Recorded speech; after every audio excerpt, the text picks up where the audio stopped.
মাত্র 10টি প্রশ্ন, হ্যাঁ মাত্র 10টি প্রশ্ন ভালো করে পড়তে হবে। কাজের জন্য সাজেশন কটাই প্রশ্ন তোমরা ইতিমধ্যে প্রথমে থাম্বনেল দেখে বুঝে গিয়েছো যে সাজেশনটি কাজের জন্য।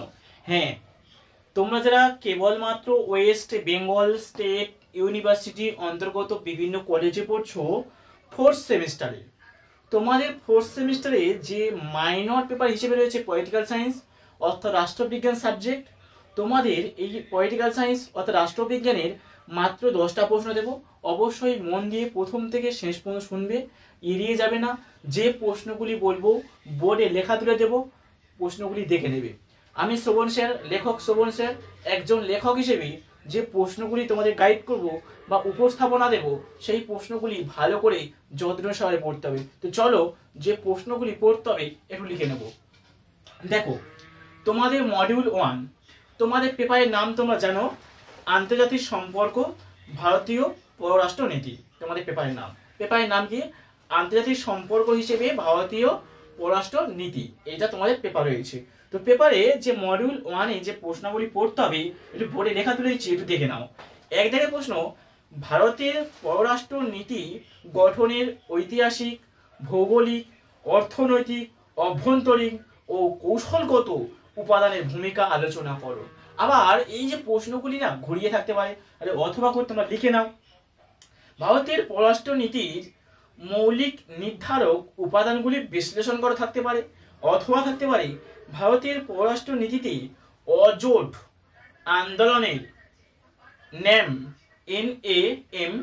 গুরুত্ব আলোচনা করো, অথবা থাকতে পারে দেখো ভৌগোলিক অবস্থা ও ঐতিহাসিক অভিজ্ঞতা ভারতের পররাষ্ট্র নীতির নির্ধারণের কিভাবে প্রভাব ফেলেছে সে সম্পর্কে আলোচনা করো থাকতে পারে।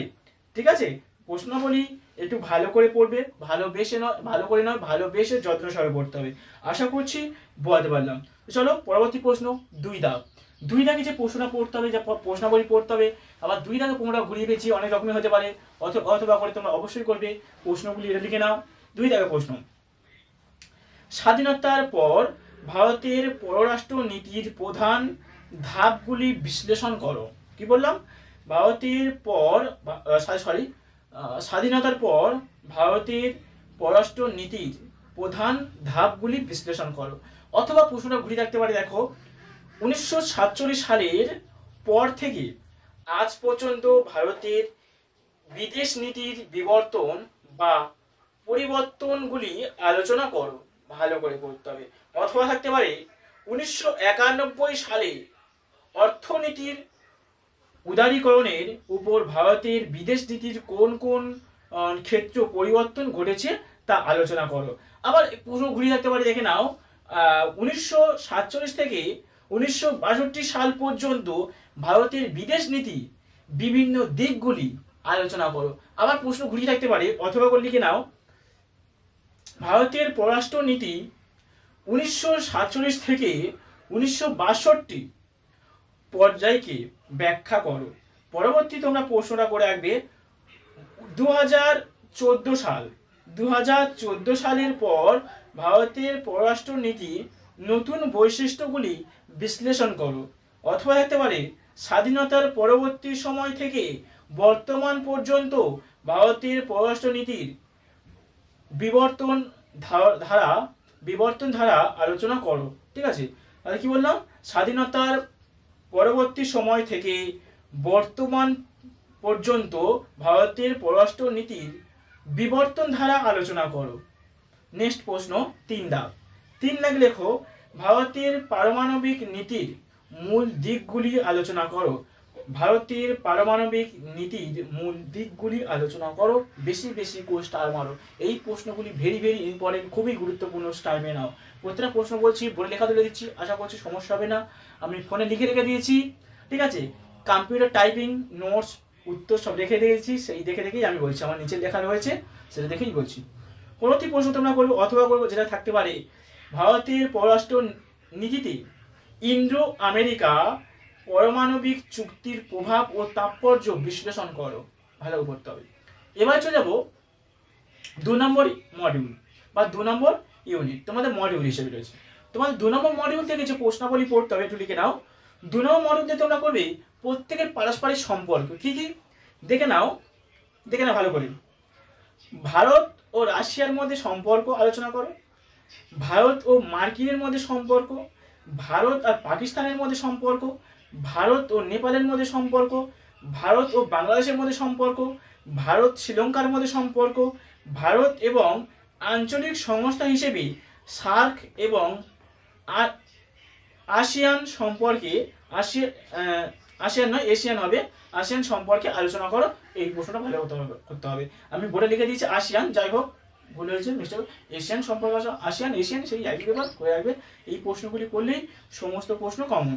তাহলে কি বললাম না, ভারত রাশিয়ার সম্পর্ক, ভারত মার্কিনের সম্পর্ক, ভারত পাকিস্তানের সম্পর্ক, ভারত নেপালের সম্পর্ক, ভারত বাংলাদেশের সম্পর্ক, ভারত ও প্রাচীন শ্রীলঙ্কার সম্পর্ক, ভারত ও সার্ক ও আসিয়ানের মধ্যে যে সম্পর্ক পারস্পরিক, এই পারস্পরিক সম্পর্ক করে যাও, A to Z প্রশ্ন কমন, আর বাইরে একটাও প্রশ্ন করতে হবে না। আমি শোভন সেন, লেখক শোভন সেন, একজন লেখক হিসেবে তোমাদের যে প্রশ্নাবলী আমি বললাম বা গাইড করলাম, এই প্রশ্নগুলি ভালো করে পড়ো, অবশ্যই তোমরা লাভবান হবে এবং উপকৃত হবে। এবং আমার পরিকল্পনা রয়েছে, আমি টেক্সট বই লিখছি, ঠিক আছে, তোমার জন্য ওয়েস্ট বেঙ্গল স্টেট ইউনিভার্সিটির সমস্ত ছাত্রছাত্রীদের জন্য আমি নিজেই তোমাদের জন্য সাজেশন বই পাবলিক করব। সঙ্গে থেকো, সাথে থেকো, অবশ্যই প্রত্যেকবার চ্যানেলকে সাবস্ক্রাইব করে রেখো। আমার লেখা সাজেশন বই তোমরা পেয়ে যাবে, তার জন্য সঙ্গে থেকো। আমি ইউটিউবে অ্যাড দিয়ে দেবো কখন বেরিয়ে যাবে, সঙ্গে থেকো, ম্যাটার রেডি আছে, পেয়ে যাবে। অবশ্যই চ্যানেলকে সাবস্ক্রাইব করে রেখো। আর আমাদের suggestion number 1 suggestion, high quality suggestion, অবশ্যই সঙ্গে থাকতে হবে। সেই বলছি প্রত্যেকে চ্যানেলটাকে সাবস্ক্রাইব করবে, তোমাদের কলেজের গ্রুপগুলিতে বেশি বেশি পরিমাণে শেয়ার করবে। যে গ্রুপগুলি হচ্ছে তোমাদের নিজেদের গ্রুপ, ভালো শোনো, যে গ্রুপগুলি তোমরা নিজেরা বানিয়েছো, ফ্রেন্ড গ্রুপ, বন্ধু গ্রুপ, যে গ্রুপে তোমরা তোমরা অ্যাড আছো, শুধুমাত্র তোমরা বন্ধুরা চ্যাট করতে পারবে, হ্যাঁ সবাই মিলে চ্যাট করতে পারবে, সেসব গ্রুপে চ্যাট করবে। যেটা গ্রুপ অ্যাডমিন রয়েছে বা গ্রুপের লিডার অ্যাডমিন আছে, সেই গ্রুপ তোমরা করতে পারবে না। যাই হোক, তোমরা যারা ফ্রেন্ড গ্রুপ বানিয়েছো অর্থাৎ বন্ধু গ্রুপ বানিয়েছো, তাহলে সেই গ্রুপগুলিতে অবশ্যই শেয়ার করলে দেখবে তোমরা উপকৃত হবে, তোমার বন্ধুরা উপকৃত হবে, তোমরা লাভবান হবে, তোমার বন্ধুরাও লাভবান হবে। সেই বলছি অবশ্যই বেশি বেশি পরিমাণে শেয়ার করো। আর প্রত্যেকের শেষ কথা একটা বলবো, প্রত্যেকে সাজেশনগুলো ফলো করার আগে প্রথম যখন পরীক্ষা ফর্ম ফিল আপ করে কলেজে ভর্তি হচ্ছ, প্রত্যেকে বলবো টেক্সট বই পড়ার অভ্যাস করো। টেক্সট বই পড়ার অভ্যাস করা অবশ্যই বাঞ্ছনীয়। টেক্সট বই এমন একটা জিনিস, টেক্সট বইয়ের বিকল্প কিছু হয় না, কারণ টেক্সট বই তোমাদের জ্ঞান দিতে পারবে। টেক্সট বই তোমাদের জ্ঞান দেবে, কোনো সাজেশান বই তোমাদের কিন্তু জ্ঞান দেবে না। সাজেশান বই পড়লে 90%, 80%, 70% নম্বর পাবে, 60% নম্বর পাবে, ঠিক আছে, কিন্তু কোনো ফিউচার করতে পারবে না। টেক্সট বই পড়তে হবে। কোন কোন রাইটারের বই তোমরা কিনবে যদি জানতে চাও, আমরা প্রত্যেকটা ভিডিওতে আমরা বলে দেবো।